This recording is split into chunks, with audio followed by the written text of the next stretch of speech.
오늘 말씀은 거룩하신 하나님의 정의와 사랑이라고 하는 제목으로 함께 은혜를 나누고자 합니다.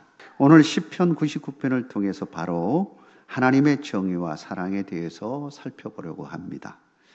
먼저는 하나님은 위대하시며 거룩하신 분이다 라고 하는 겁니다. 이 고백이 여러분의 고백이 되기를 주의 이름으로 축복합니다. 먼저는 오늘 시편 기자는 하나님께 노래할 때에 하나님은 위대하십니다. 거룩하신 분입니다. 이렇게 노래하고 있는 것이죠. 하나님의 위대하심과 거룩하심을 각각 단락의 마지막 부분에 노래하고 있습니다. 갤론처럼 이렇게 노래하고 있는데요. 3절을 보면 주의 크고 두려운 이름을 찬송할지니 그는 거룩하심이라. 그는 거룩하심이라 라고 이야기하고 있습니다. 5절에도 너희는 여호와 우리 하나님을 높여 그의 발등상 앞에서 경배할지어다. 그는 거룩하시도다. 거룩하시도다 라고 말하고 있는 겁니다. 9절 말씀에도 너희는 여호와 우리 하나님을 높이고 그 성산에서 예배할지어다. 여호와 우리 하나님은 거룩하심이로다.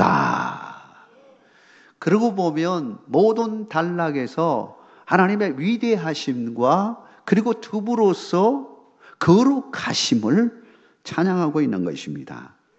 이렇게 보면 시편 99편에 기자는 분명히 하나님을 위대하신 분이요 거룩하신 분이라고 고백하고 있는 것입니다.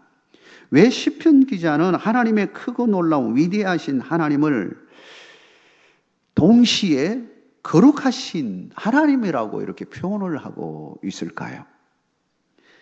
하나님을 거룩하신 분으로 고백하는 이유가 무엇일까요? 하나님은 거룩하시다. 과연 어떤 의미를 가지고 있을까요? 세상에 그 어떤 존재보다도 비교할 수 없는 존귀하고 유일하신 분을 표현할 때 거룩하신 하나님이시다. 다른 말로는 어떻게 표현할 수가 없는 겁니다. 하나님의 위대하심을 어떻게 우리 인간의 언어로 다 표현할 수 있겠습니까? 근데 단 한마디로 표현하라 그러면 그분은 거룩하신 분이십니다. 여러분, 이 고백이 있기를 주의 이름으로 축원합니다. 시편 135편 5절에 보면 내가 알거니와 여호와께서는 위대하시며 우리 주는 모든 신들보다 위대하시도다. 신들이 많이 있지만 그 신들하고는요 차원이 다른 겁니다. 차원이 달라요. 시편 145편 3절에 보면 여호와는 위대하시니 크게 찬양할 것이라. 그의 위대하심을 청량하지 못하리로다. 그분의 그 위대하심을요 우리 인간이 다 청량할 수 없을 정도예요.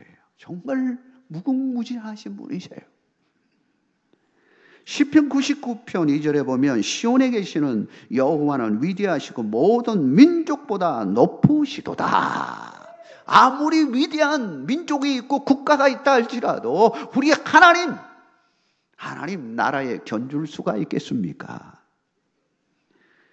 시편 147편 5절에는 우리 주는 위대하시며 능력이 많으시며 그의 지혜가 무궁하시도다. 능력이 얼마나 많으신지요. 그분의 지혜가 얼마나 대단하신지요. 솔로몬이 지혜 있다고 하지만 그 솔로몬의 지혜가 어디서 왔습니까? 하늘로부터 온 겁니다. 하나님이 주셨습니다. 하나님의 지혜는 무궁무진한 겁니다. 우리가 상상할 수 없는 지혜를 가지고 계십니다. 그분의 능력은 우리가 견줄 수 없는 능력인 것입니다. 시편 86편 10절에는 무릇 주는 위대하사 기이한 일들을 행하시오니 주만이 하나님이시니이다. 주만이 유일하신 이 하나님은요 유일하신 하나님에 대해서 이야기할 때 이 하나님이에요. 하나이신 하나님, 유일하신 하나님. 여러분, 이런 고백이 여러분의 고백이 되기를 주의 이름으로 축원합니다. 그래서 그 위대하심이 바로 거룩하심으로 표현하고 있는 겁니다. 특별히 하나님이 우리에게 무엇을 하셨을까요? 그 하나님이 우리에게 행하신 그 위대하심이라고 하는 것은 참으로 놀랍습니다. 그분은 우리를 사랑하실 뿐만 아니라 만세전부터 우리를 택하시고 애정하시고 우리를 부르시고 하나님의 자녀 되게 해주셨습니다. 예수 그리스도를 믿음으로 말미암아 하나님의 자녀가 되게 해주시고 영생의 복을 얻게 해주셨습니다. 이 위대하심은 참으로 놀라운 겁니다. 이 세상에서 이러한 위대한 일을 우리에게 한 사람이 있습니까? 이 세상에 그 어떤 사람이 우리에게 영원히 살 수 있는 그 천국의 영생의 축복을 주실 수가 있겠습니까? 돈이 많이 있다 할지라도 우리에게 그런 걸 줄 수 없습니다. 하나님의 자녀가 되는 축복을 누가 줄 수 있겠습니까? 어느 신이 우리에게 그런 축복을 줄 수 있겠습니까?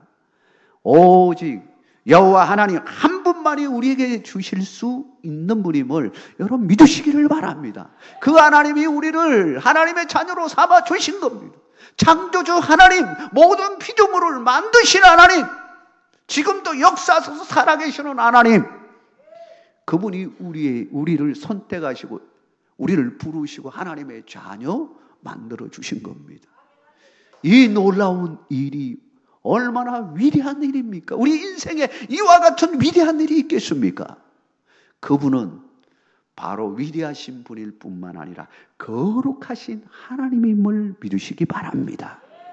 그렇다면 우리 성도들의 삶이 어떠해야 할까요? 거룩하신 하나님, 그분이 우리에게 뭘 요구할까요? 우리에게 요구하는 건 거룩한 삶입니다. 거룩한 삶을 요구하는 거예요. 하나님의 자녀로서 우리도 거룩하신 하나님의 그 모습을 닮아서 우리도 이 땅에서 거룩한 삶으로 나가야 하는 것입니다. 로마서 12장 1절과 2절에 보니까 우리에게 어떤 삶을 살아야 하는지 너무나 잘 표현해 주고 있습니다. 그러므로 형제들아, 내가 하나님의 모든 자비하심으로 너희를 권하노니 너희 몸을 하나님이 기뻐하시는 거룩한 산 제물로 드리라. 이는 너희가 드릴 영적 예배니라. 너희는 이 세대를 본받지 말고 오직 마음을 새롭게 함으로 변화를 받아 하나님의 선하시고 기뻐하시고 온전한 뜻이 무엇인지 분별하도록 하라. 여러분, 우리가 하나님의 거룩하신 하나님을 믿는 사람으로서 또 하나님의 거룩한 백성이 되어서 이 땅에서 어떻게 살아가야 되느냐? 이제는 거룩한 모습으로 살아가야 되는데 거룩한 산 제물로 드리라라고 말하고 있습니다. 이 말씀이 어떤 의미일까요? 하나님이 죄악 가운데서 선택하시고 부르신 뜻을 우리는 부끄럽게 하는 자가 되어서는 안 될 것입니다. 이제는 세상과 구별된 삶을 살아야 합니다. 세상에서 우리를 구별하여 우리를 선택해 주신 것 하나님의 은혜입니다. 그렇다고 우리는 다시 세상 속으로 들어간다 할지라도 세상 속에 살아간다 할지라도 우리는 거룩하신 하나님의 빛과 소금의 사명을 감당하며 살아가는 하나님의 백성이 되어야 하는 것입니다. 여러분, 그런 삶이 되기를 주의 이름으로 축원합니다. 하나님이 우리를 그래서 부르신 겁니다. 우리를 어두운 가운데서 빛 가운데로 불러주신 겁니다. 우리는 이제 이 어두운 세상 속에서 빛을 발하고 그리고 썩어가는 이 세상 속에서 정말 소금과 같이 부패를 방지하는 그런 사명을 띠고서 살아가야 된다라고 하는 것입니다. 이 사명을 충성스럽게 감당하는 여러분 되시길 주의 이름으로 축원합니다. 두 번째는 하나님은 정의와 공의를 행하신다라고 하는 것입니다. 오늘 시편 기자는 하나님은 정의와 공의를 행하신 분이라고 노래하고 있습니다. 4절 말씀입니다. 우리 같이 읽겠습니다. 능력 있는 왕은 정의를 사랑하시느니라.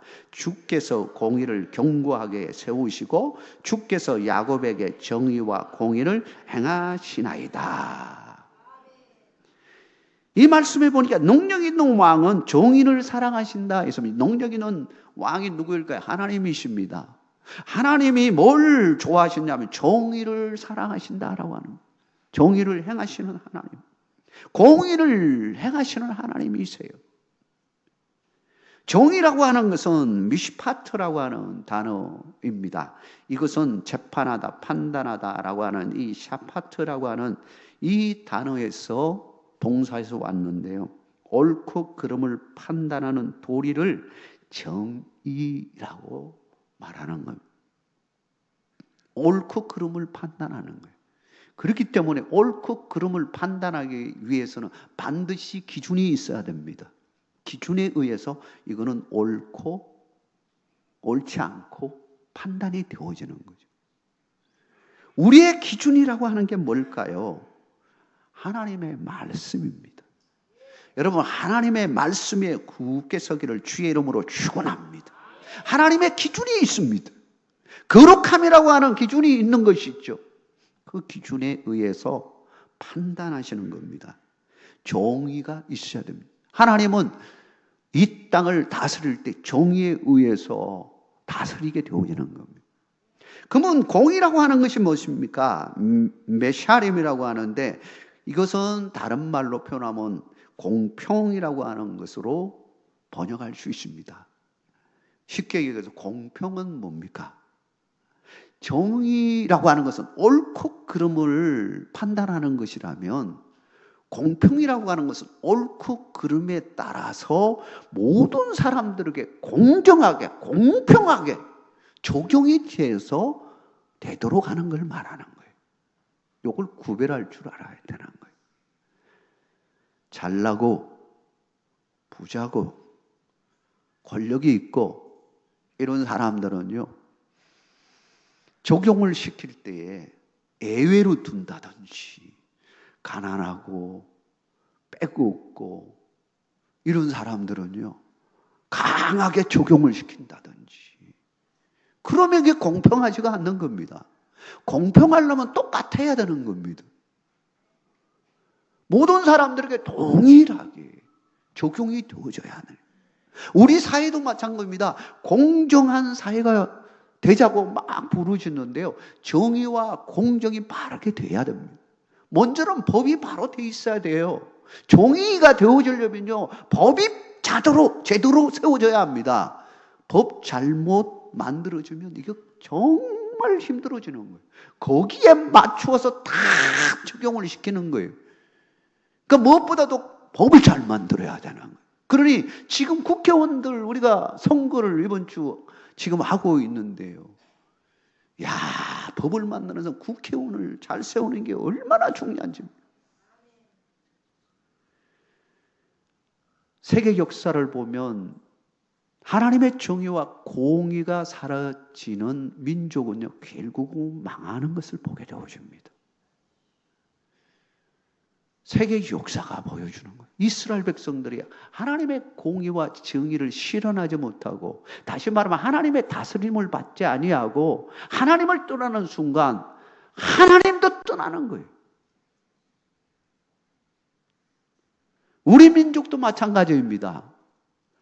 공의, 정의가 실현이 되어줘야 하는데 하나님의 다스림을 받는 게 얼마나 중요한지 몰라요. 그래서 우리는 위증자들을 위하여 기도해야 되고요, 이 선거에도 관심을 가져야 되고요, 투표를 하는 것도 중요한 겁니다.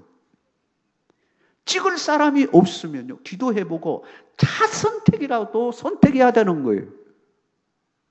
그래야 한 사람이 자기 마음대로 휘두르지 않는 거예요.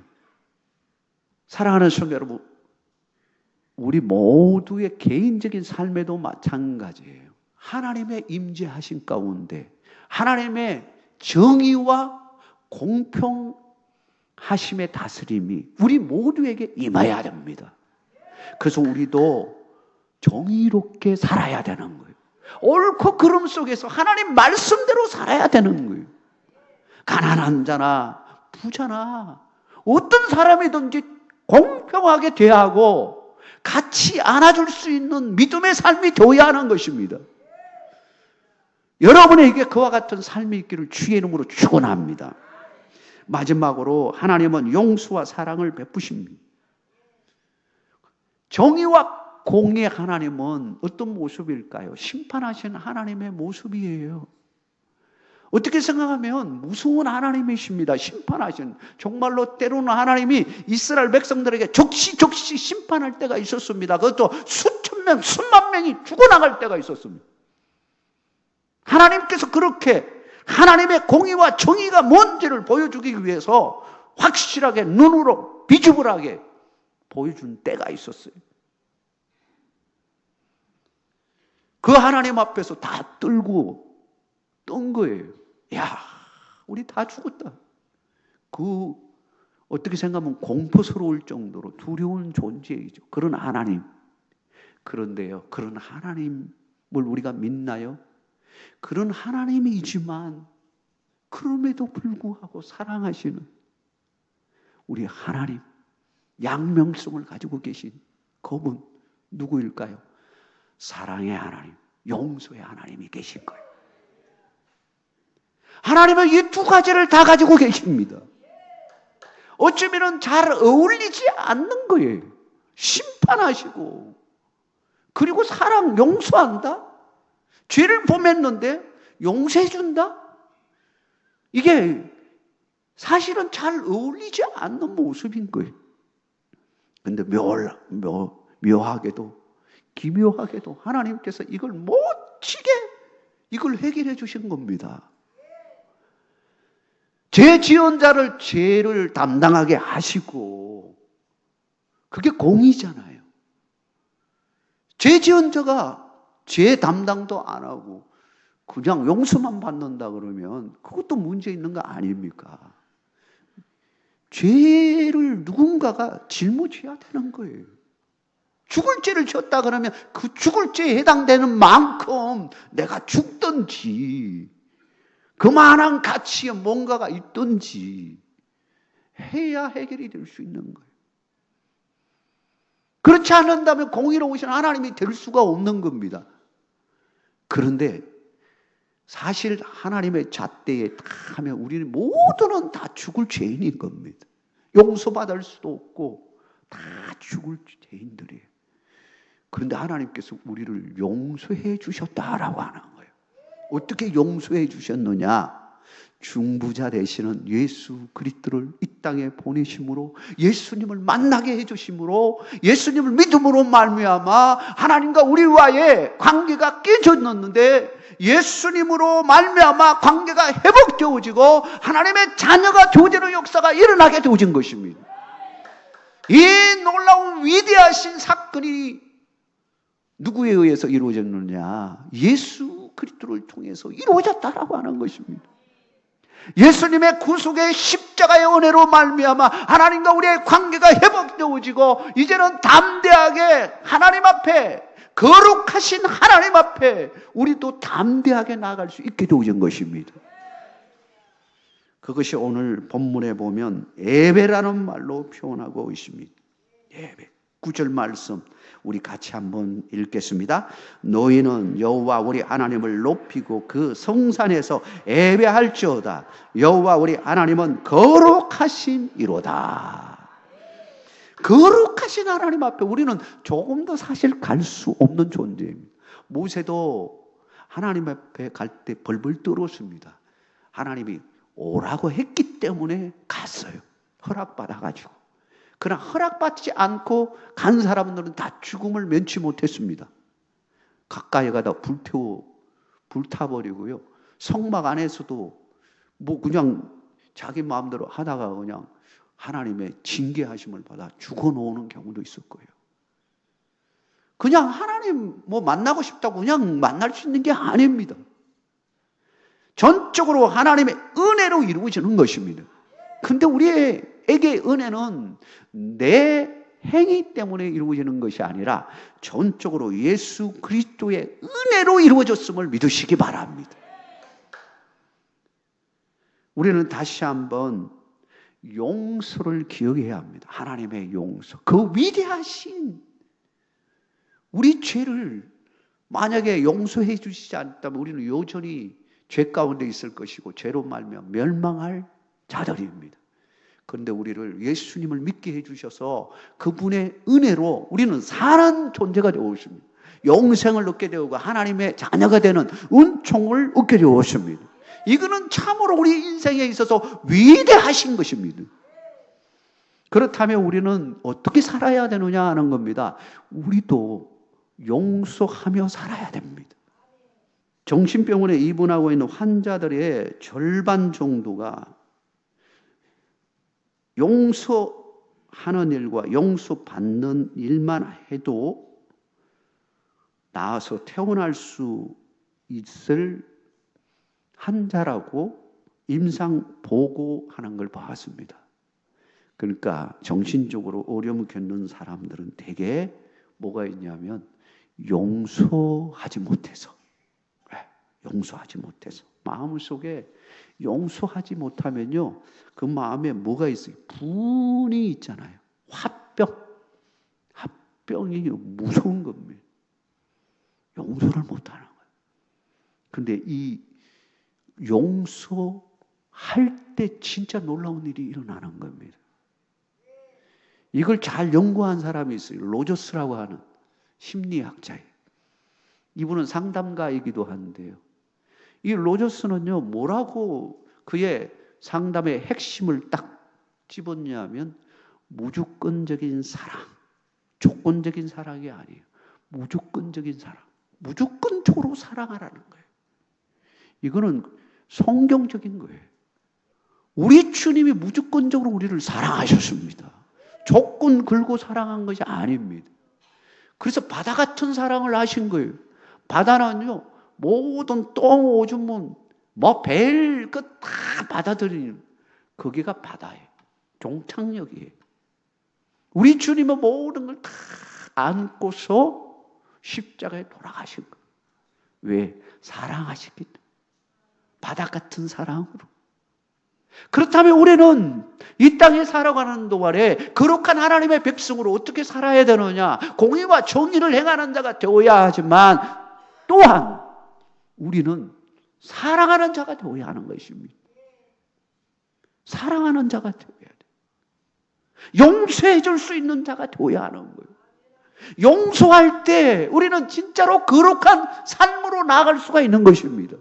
거룩한다고 말만 하는 것이 거룩이 아니라 우리의 삶 속에서 하나님의 거룩하심이 나타나야 되는데 공의와 정의를 행하는 것뿐만 아니라 사랑과 용서가 실천되어질 때 우리는 진정으로 거룩한 백성으로 살아가는 것입니다.